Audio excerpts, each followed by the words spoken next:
Welcome friends to a new session on resources for natural science teaching. In this session, we will discuss various resources developed by IT School Kerala and useful blogs in biology teaching, etc.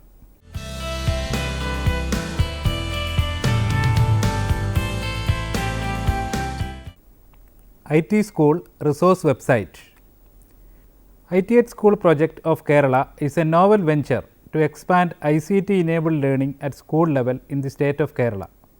The project has remarkable advancements in the proposed direction since its inception. Though the project have many initiatives, we will focus on the resource website developed for standard 10 students based on state syllabus for the subject biology. Resource materials are arranged chapter wise in the website. Let us see what are those materials developed in biology. The whole material is given as continuous pages and hence it is easy to go from one page to next or to backwards. The first section deals with sense organs and the first material is on eye. A video presentation of dissection of bull eye in the video helps to understand clearly the structure of mammalian eye. The way the dissection is undertaken is an example for a good demonstration of how to do a dissection. Followed by this video, there are neatly labeled pictorial illustrations of cross sections of human eye. There is provision for enlarged view by clicking on the picture. A slide presentation of brain and associated parts is given.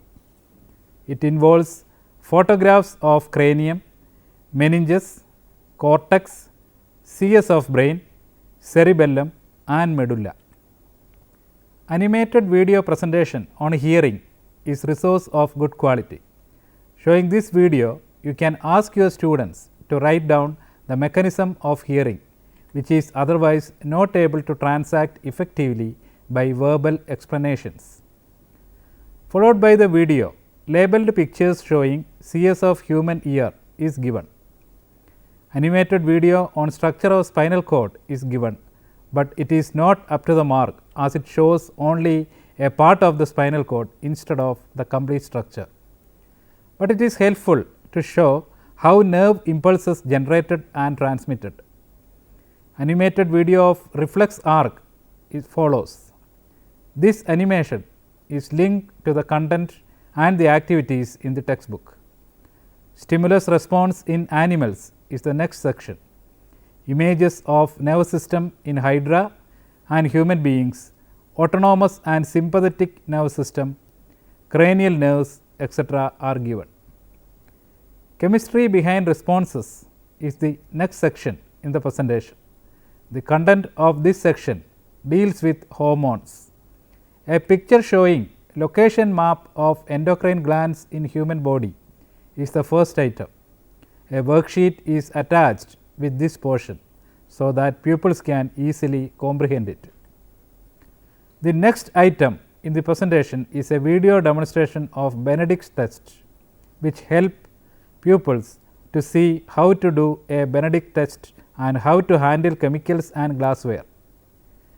Animation on influence of auxins, plant hormones in plant growth is the last item in this section. Metabolism is the next section in which worksheets were appended at proper places. The worksheets are properly tagged with the content in the textbook. Excretion in organisms including human beings is the next section in the presentation.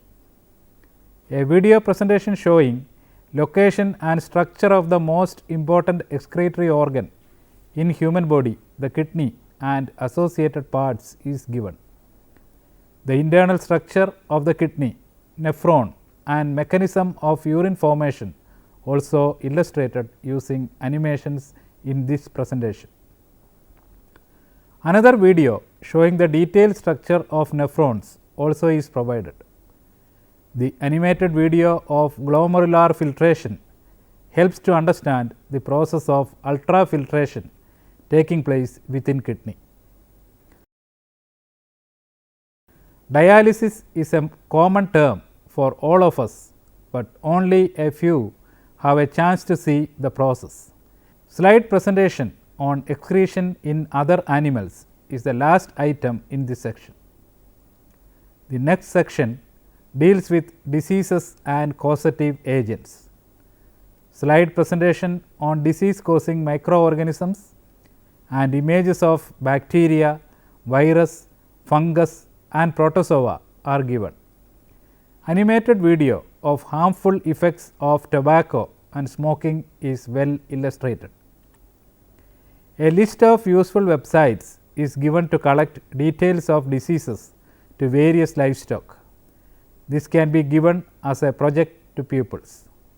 The sites include details of the diseases such as foot and mouth disease, anthrax, mastitis, duck plague, avian flu and rabies are given. Slide presentation on various plant diseases in syllabus also is given in this section. The next section deals with defense mechanisms in our body against pathogens. An animated video illustrates the structure of skin and how it protects internal body parts. With the help of the animation of phagocytosis and swelling showing different phases of inflammation, it is easy to learn the changes taking place within our body. Slide presentation showing photograph of modern devices for diagnosis and treatment of various diseases. Photographs of equipments such as MRI scanner, CT scanner, ECG, EEG, endoscope, pacemaker, artificial heart valves etc. are included. Genetics is the next section in the content of the textbook. Slide presentation on eminent scientists in the field of genetics followed by a presentation on eminent scientists in the field of evolution is given, but the text is written in the regional language Malayalam. The video on voyage of Charles Darwin illustrates observations of Darwin in support of variation and natural selection. Video on elephant evolution provides the gradual progress of evolution through time. A link on human evolution www.becominghuman.org is given, which consists of an exclusive documentary type presentation of evolution, its evidences, anatomy, lineage and culture. One more link on evolution is www.humanorigins.si.edu by Smithsonian National Museum of Natural History, which is an authentic website of information on human evolution. Video of various phases of human evolution helps to develop an understanding of the human lineage. Slide presentation on extinct animals provides a chance to see those animals. Slide presentation on animals in India on the verge of extinction, which is an extensive list of endangered organisms, is the last item of the material. We have now discussed various resources provided in the resource website of 10th standard in biology developed by IT@School Project Kerala. Now, let us see interactive simulation creator given in Edubuntu. PhET interactive simulations.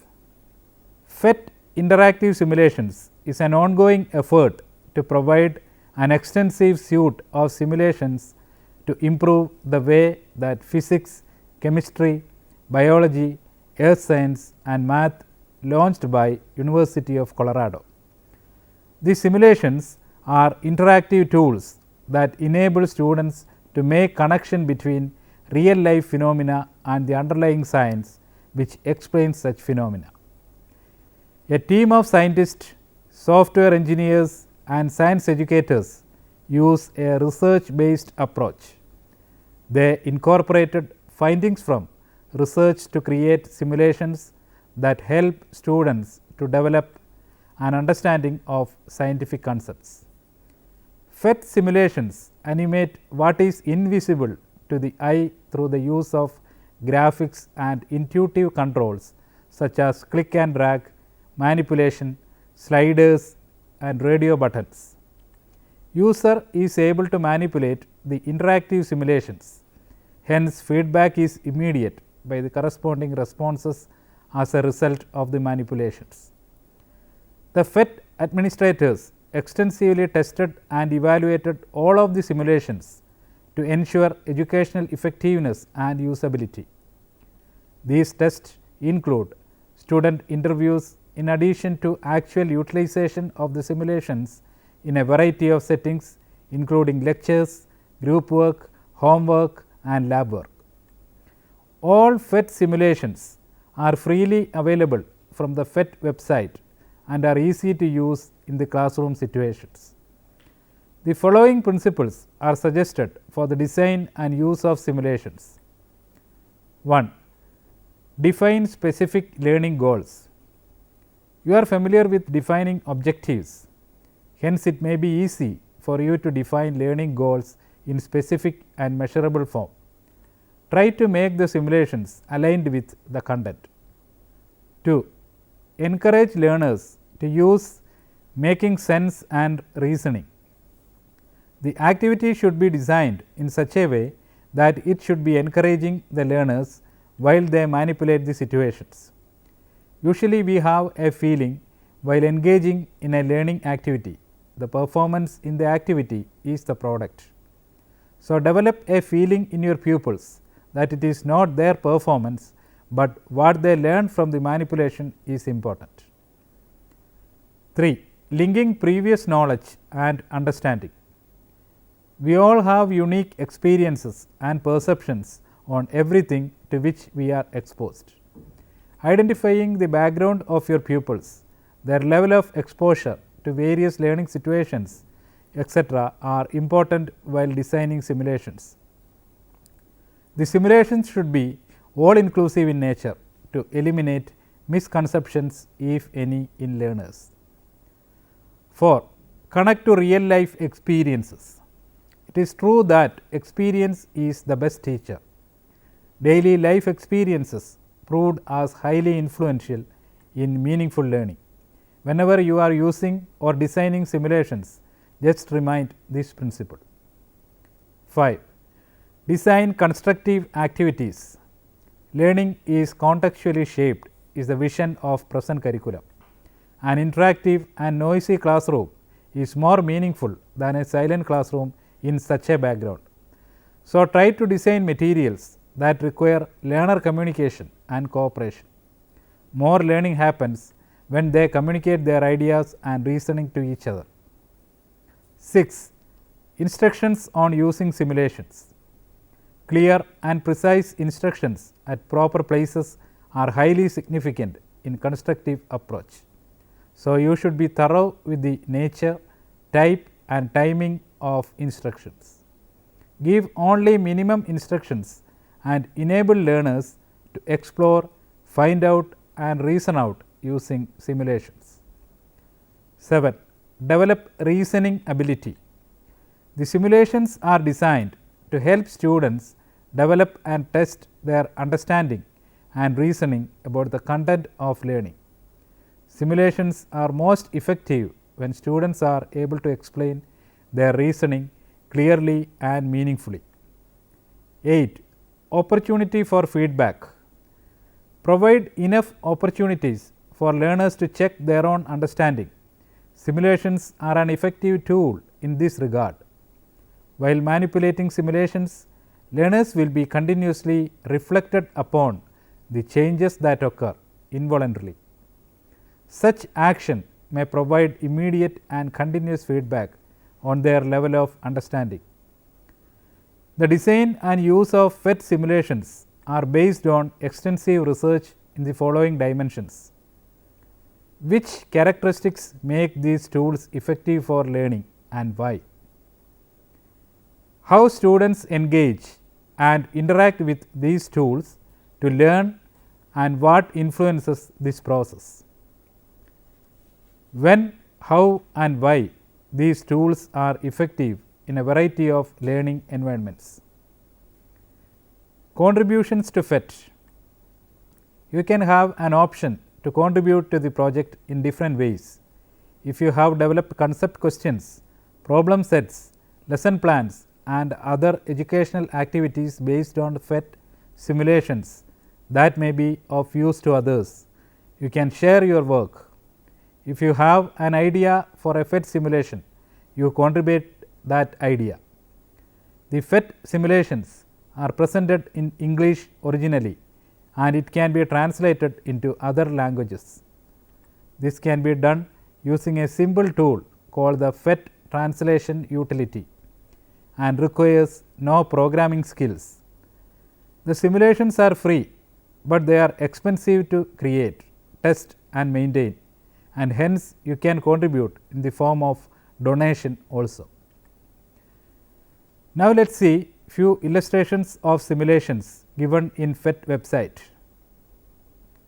Illustrations. Natural selection simulation. The main topics of this simulation are natural selection, evolution, genetics. Sample learning goals of the simulation. Identify the necessary and sufficient conditions for natural selection, variation in a trait, heredity of the trait and different fitness for survival due to that trait. Explain that adaptation is an outcome of the environment, selecting fitter individuals. Individuals do not change their genetic makeup. Explain that gene mutations cause traits that can be more or less fit for survival. Now, let us see the next illustration, eating and exercise. Main topics of this simulation are biology, food, exercise, energy. Sample learning goals of the simulation. Design a diet and exercise schedule. Estimate the number of calories required daily. Estimate the number of calories used up daily. Explain how health of heart depends on diet and exercise. Explain how body mass index BMI depends on weight and height. Best blogs in science education. Now, let us see useful blogs in science education, especially teaching of biology. Little Miss Hypothesis. This is a colorful blog for inspiring small children. As teachers, we will get new insights while searching through the blog. Science education on the edge. Chris Ludwig, a high school science teacher from Colorado, writes about improving assessment and instruction in science and education technology. Teach science for all. Crick Robbins shares helpful resources and tools for science teachers, including reports, useful websites and online tools, and commented on next generation science standards. Teaching chemistry. Eliana Bithea, though a high school chemistry teacher, writes about grading practices, online tools and lab activities. The style of presentation is evaluative in nature, more specifically in terms of qualitative explanations which go into minute and unattended details. Adventures with the lower level. Trace Schrador shares her experiences teaching science, teaching methods and thoughts on learning. Experience in grading was shared with an insight in this blog. Think Tank Thunk. Extensive elaboration on standard based grading in its various aspects. On his blog Think Tank Thunk, Sean Coronelli celebrates the joy within every teacher, the need for repacking education, the debate surrounding standards based grading and the dread of being dull as the chronicles his plight as an educator. Nash World. Marine biology teacher Sean Nash advocate the irrationality of rote memorization and the power of online tools and Google in exploring the real world scientifically.